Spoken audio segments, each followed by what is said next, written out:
Olá pessoal, aqui fala Gustavo Camacho, advogado especialista em condomínios, e estamos mais uma vez no Por Dentro dos Tribunais.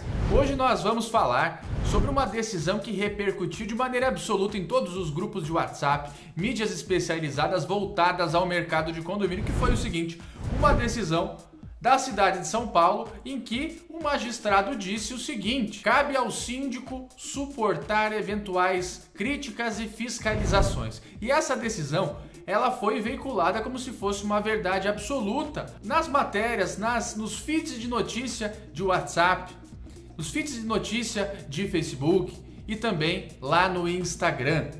Mas muito cuidado, nós precisamos ler o conteúdo, nós precisamos nos aprofundar para que não compartilhemos fake news. É muito perigoso trabalharmos nesse sentido de opiniões, porque a opinião, ela não é nem total conhecimento, nem total ignorância, mas gera as modas e as pessoas acabam seguindo isso sem uma maior profundidade. Então, lendo a decisão, entendendo o contexto da decisão, nós percebemos que no caso concreto, uma síndica que estava sendo objeto de duras críticas no WhatsApp ingressou com uma ação contra quem justamente a criticava. Mas a ação judicial que foi movimentada, além de fazer referência a artigos do Código Civil lá de 1916, também não foi suficientemente aparelhada com provas. Já a contestação que foi apresentada, esta sim teve as respectivas provas.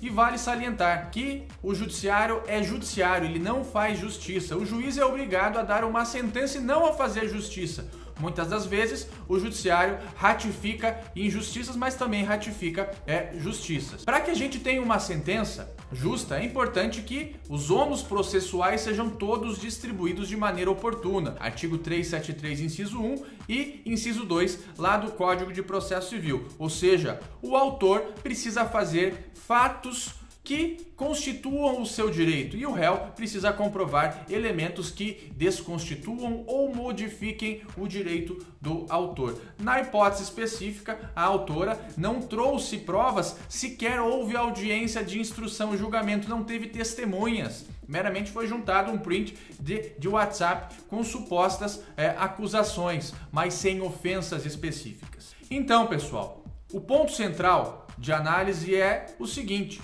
também pratica ato ilícito aquele que excede manifestamente o seu direito, o seu legítimo direito. É a redação lá do artigo 187 do Código Civil.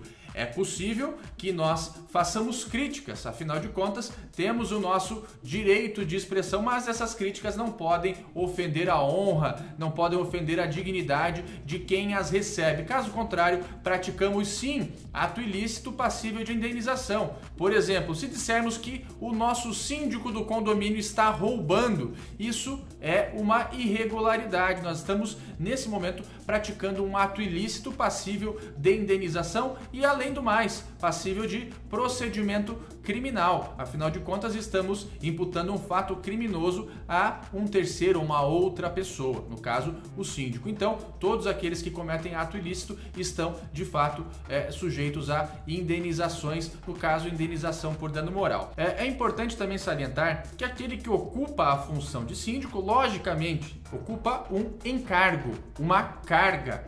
Ele recebe todas as cargas de expectativa de todos os condôminos, todos os moradores de um condomínio. Lembrando que os moradores de condomínio são as seguintes pessoas: elas procuram segurança, procuram valorização imobiliária e procuram terceirizar as suas responsabilidades. Ou seja, cada um que passa a morar no condomínio entende que a sua responsabilidade é da porta para dentro. Esquece muitas das vezes que é condômino, que é o condomínio, que é parte do problema, mas também é parte da solução deste problema, porque o condomínio, ele tem sim um CNPJ, mas ele é a massa imaterial que compõe as unidades autônomas, os titulares das unidades autônomas. Então, neste caso, o síndico absorve todas as cargas de expectativa dessas pessoas que residem lá nos condomínios. Então, não pode ser uma pessoa frágil do ponto de vista psicológico, do ponto de vista emocional, porque sim, vai sofrer críticas, mas essas críticas